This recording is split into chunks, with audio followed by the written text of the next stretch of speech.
utama kalau bagi saya, bikinlah bonce seperti pohon, jangan bikin pohon seperti bonce. Kata Simon Amungaten, kula akhiri. Wassalamualaikum warahmatullahi wabarakatuh.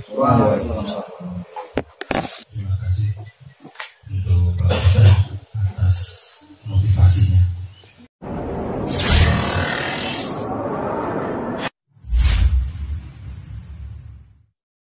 Kita hidup itu harus ada tujuan. Kemudian wiring ya, pengawatan. Jadi hidup kita harus diikat, tidak bisa sendiri-sendiri, atau dalam KPK itu harus ada ikatan. Jadi dibengkok-bengkokkan dengan kawat. Itu yang menyakitkan, tapi hasilnya akan lebih baik. Yang ketiga adalah cutting, dipotong. Dengan memotong hal yang tidak dipakai, sehingga akan atau membuang yang jelek akan menumbuhkan yang baik. Nah, cutting ini juga dirasakan oleh Pak Mustafa. Tanya saja sama Bu Mustafa. Pak Mustafa itu sudah di cutting, bagaimana rasanya?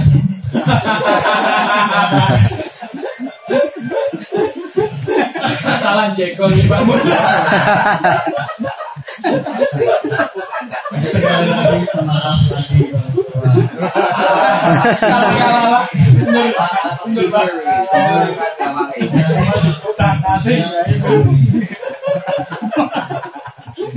Kemudian pruning ya, sama saja ya, membuang yang jelek akan menumbuhkan yang lebih bagus lagi. Kemudian sampai kepada yang terakhir adalah mahkota, keindahan. Dari proses pertama sampai terakhir akan mendapatkan suatu keindahan.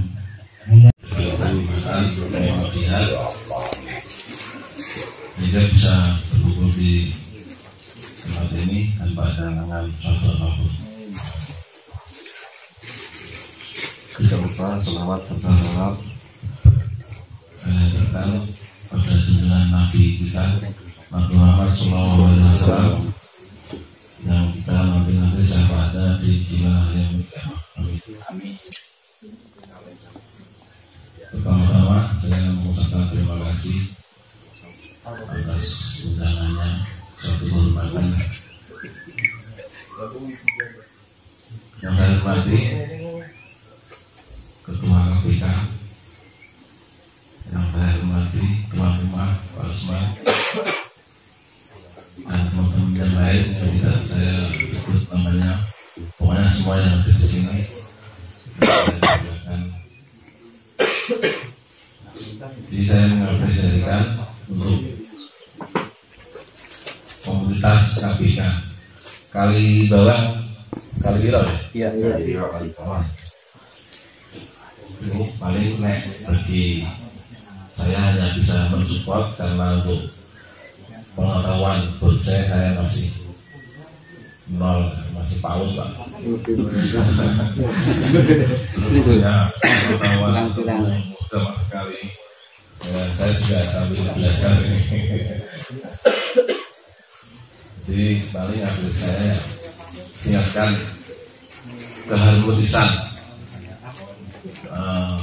komunitas, baik itu satu komunitas ataupun teman-teman komunitas yang lain, khususnya cabang Wonosobo.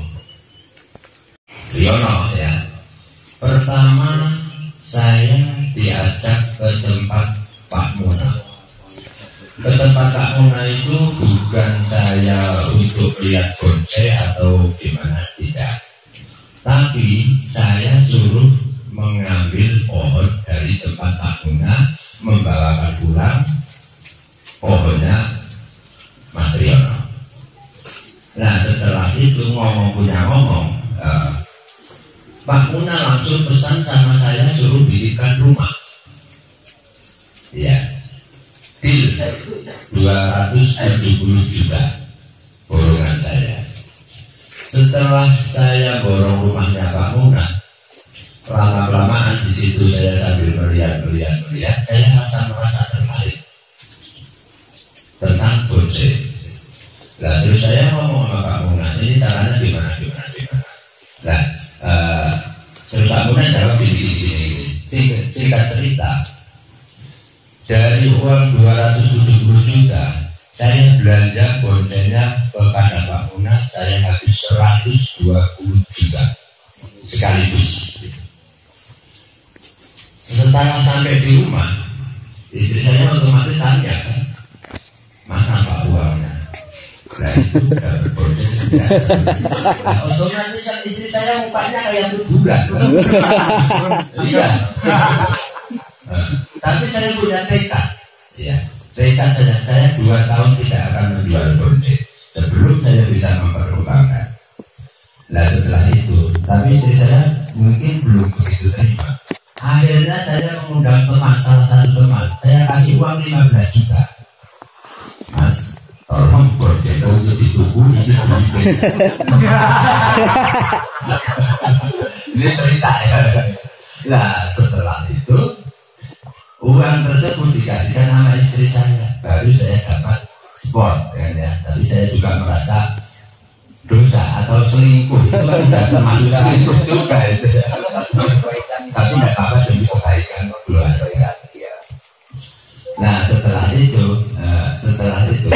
saya 2 tahun kemudian saya mulai bisa jual, terutama bisa meracuni seperti Mas Ipung, semuanya, teman-teman itu saya racuni, tapi bukan racun yang negatif ya, ini racun positif. Hingga sekarang. Nah usaha saya, background saya di rumah adalah furniture atau kayu lah kira-kira gambarnya.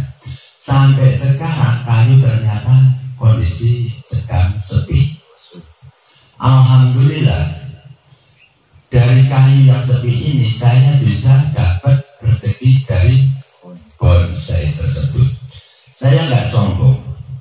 Saya setoran bank, setoran mobil, sampai bikin rumah lagi, sampai ini nggak sombong, nggak ini kenyataan. Itu semuanya dari pohon bonsai. Ya. Tapi pohon bonsai tersebut tidak hanya untuk saya beli atau saya nongkel lalu saya bikin, itu tidak.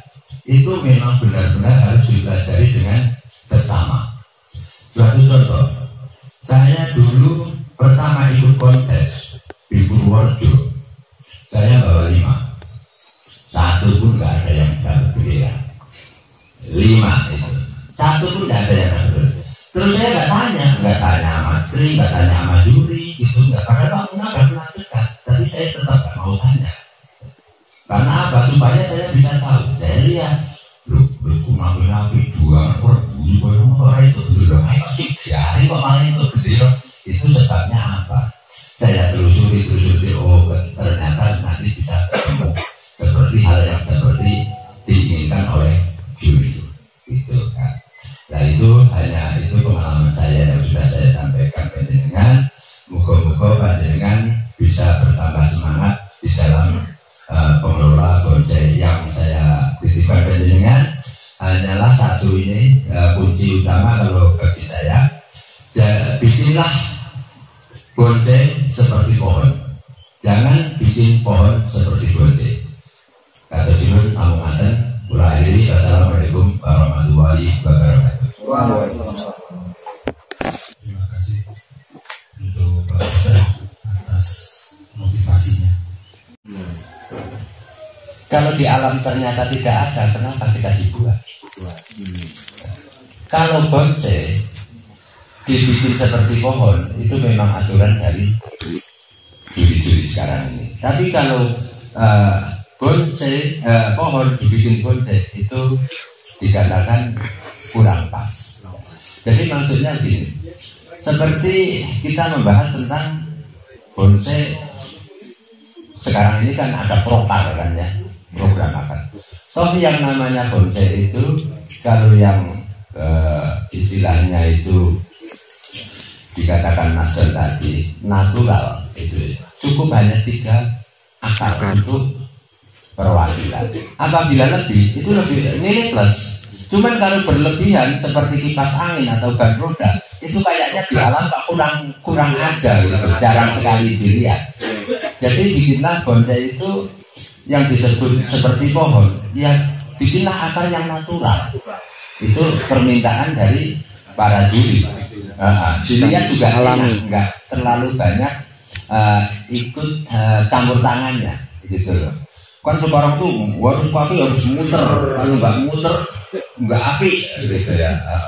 Ini harus meliuk seperti ini. Nah kalau pohon itu nggak mau meliuk, kenapa kita dipaksakan? Sedangkan pohon, bikin bodi seperti pohon, itu tegak lurus saja kalau kita bisa menghayati atau bisa menginterasikan. Oh ini saya pernah lihat pohon ini di sana. Nah itulah yang saya maksudkan. Jadi jangan memaksakan pohon untuk ditekuk sini, tekuk sini. Nah akhirnya kan pada akhirnya kan mati pohon tersebut. Karena dia tidak mau itu bicara seperti itu. Itu maksud saya seperti itu. Jadilah bikinlah bonsai seperti pohon, jangan bikin pohon seperti bonsai. Sementara hanya itu yang bisa saya jawab. Matur nuwun.